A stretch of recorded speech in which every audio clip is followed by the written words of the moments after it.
your Orlovskis. What is your key to the Jets-Patriots game this week? Yeah, New England's pass game and really the bye week, spending that time syncing up the routes with the quarterback. Mac Jones so consistently this year has taken off and ran, and the lack of syncing up, like the timing of his drop and the pace of his drop with those receivers in their depth has got to be fixed in this bye week. Not only because the ability to play better offensively just for yourself, but also against the defense with the Jets that you can't hold on to the ball. You got to get out of your hands versus that defensive line. The secondary hunts after the football. So that's going to be a big thing that I'm going to watch for. We talked about this and did a touchscreen yesterday on NFL Live about it. If the New England Patriots have figured out and really addressed the lack of timing in their pass game, quarterback to wide receiver, not only for themselves, but against the Jets defense, that's going to be a big thing this weekend. Okay, in a game that could decide the AFC West, Chiefs, Chargers, what's your Orlovsky here?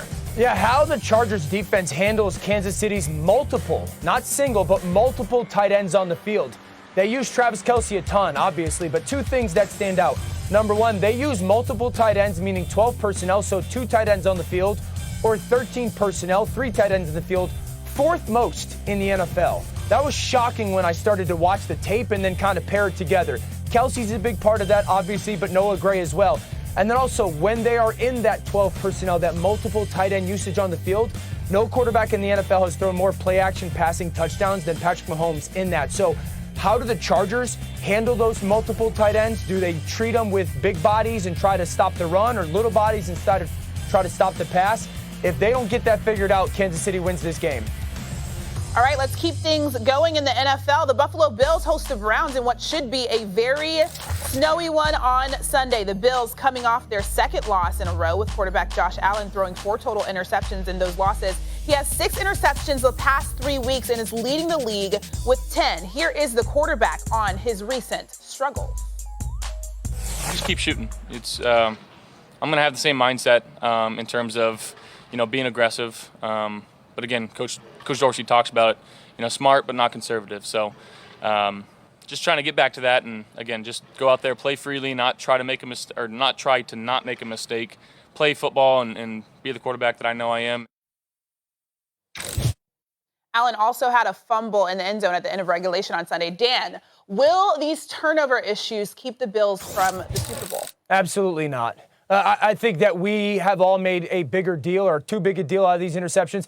I just want to touch, Christine, on the audio from Josh that I loved. First of all, I love the fact that he said keep shooting, and that the fact that he said it on Wednesday. I've said this week the worst thing that the Bills coaching staff could do would be to make too big a deal out of this. And then smart but not conservative. I love that as well. Like you can't be great in this league at that position being conservative. You just can't. You can win, but you can't be great. So I love where his mindset is. This is where I'm at with the interceptions. So Josh Allen, before this recent red zone interception thing, bajig, 62 touchdowns before he ever threw a red zone interception. Hembo kind of gave me that stat. That has been part of his game since he came into the NFL. It's a recent thing. I think that it's a worthy conversation to sit there and go like, what's going on? Why is it happening? All that. Dude, Stephen A., don't sit up. Come on, don't give me. Stephen A., don't do it, man. We had this same talk last year about Matthew Stafford. Is Matthew Stafford's interceptions going to be the downfall of the Rams? No. I've watched Josh Allen have competitive, situational greatness. This is sometimes what happens in the NFL. I'm not saying we completely ignore it and say, like, it's not happening. You fix it. You have conversations about it. You coach them through it. But this team's not going to not win the Super Bowl because Josh Allen throws a red zone interception. It's not going to keep. This team's got 3 losses by 8 total points. I feel like we've talked about the Bills this week like they're the Houston Texans. No shade to the Texans. They got 3 losses by 8 total points. This dude is one of the baddest players in the league. Josh is going to get this right. I have 0. Like I did last year with Matthew, I got 0 concerns about the interceptions. 0.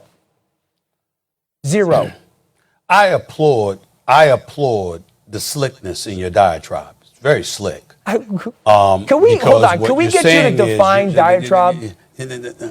I mean, well, fine. How about soliloquy? Does that work better because it wasn't angry or anything like that? So maybe a diatribe is not appropriate. A soliloquy, does that work better?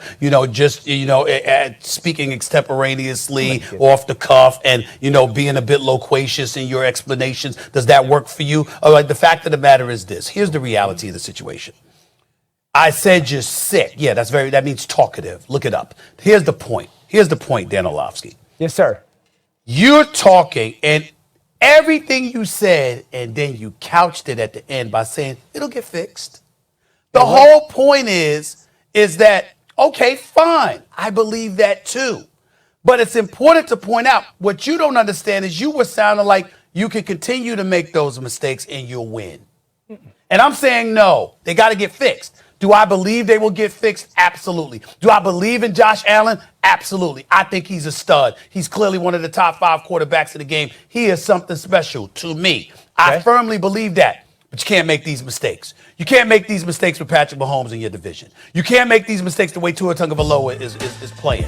You can't make these mistakes when Lamar Jackson is in the AFC. You just can't do it. You got to find a way to overcome those things. Now, he said, you want to be conservative. What was the word that he used? Smart, Be conservative and smart. But smart, not conservative. I understand that. The point is this. When we saw their offensive coordinator lose it because they couldn't get off their play in Miami, okay? When they lost that game. When he sat up there and threw his helmet off because of the mistakes that he made in the latest loss. We're looking at these things. Why do they matter? Because those are the kind of things that can cost you. I have watched Dan Orlovsky be at ESPN and ascend through the ranks, at record speed because of his brilliance dissecting one little mistake after another that people didn't even notice. We didn't even notice. To the human eye, just watching the game, we didn't see stuff that Dan Orlovsky spotted, okay? But you can point out those micro details that can cost you. But something as flagrant as a quarterback not getting a snap. As flagrant as a quarterback throwing 6 interceptions in the last 3 weeks. As flagrant as one bonehead decision after another in pivotal moments. And sit here with a straight face and say, there's nothing to worry about? No, you can't do that. We know that Josh Allen is a stud. We know that Josh Allen is a stud. And we anticipate that won't happen. But you're talking at even if it did happen, they'll still win. And I'm saying, no, that can't happen. He can't do that moving forward, especially come playoff time. Sir, so first of all, the definition of diatribe is a forceful and bitter verbal attack against someone or something. So I just wanted everyone to, because I didn't know it. Which is why I said diatribe didn't apply. It's also known as a rant. It's also known as a rant. But soliloquy, did you look up soliloquy? I don't know how to spell soliloquy, so I haven't. I haven't. SILILOQUY. But go ahead. Loquacious as well. I'm not saying that. LOQUACIOUS. Continue. Spelling bee? Where's Kevin the Gandhi with the spelling bee right now? I'm just saying. Impressive. I'm not saying that if this continues to happen, that they're going to be able to overcome it. What I'm saying is this. One, we're making way too big a deal about a great player having a little dip, situational dip. And I've said this. Josh has got to, in those moments, curb his competitiveness just a little bit, take a little bit more of a deep breath. Is the play call exactly the way you want to know what I'm more concerned about with this football team than those interceptions? That last week they had a 2nd and 2, 3rd and 2, 2nd and 2, 3rd and 2, 4th and 2, and they ran the ball once. That teams are paying attention to, hey, dude, it's the Chiefs of last year. The Chiefs didn't lose against Kansas City because Patrick threw too many interceptions, to Cincinnati. They lost to Cincinnati because Cincinnati gave a middle finger to him, said, you're not going to throw the ball against us, and you won't run the ball. That's what I'm more concerned about, and I think they'll fix that as well as long as they're willing to look inside. I'm not concerned about Josh. Dan, a soliloquy is a thought, the act of speaking one's thoughts out loud, just so you know. All right, coming up, that bad... Public school kid, Christine. Public school kid, That makes sense. That bad man let it come back versus the Cowboys to let his team back to 500. So does Stephen A. still have faith in his guy to get the Packers to the playoffs? And you don't want to miss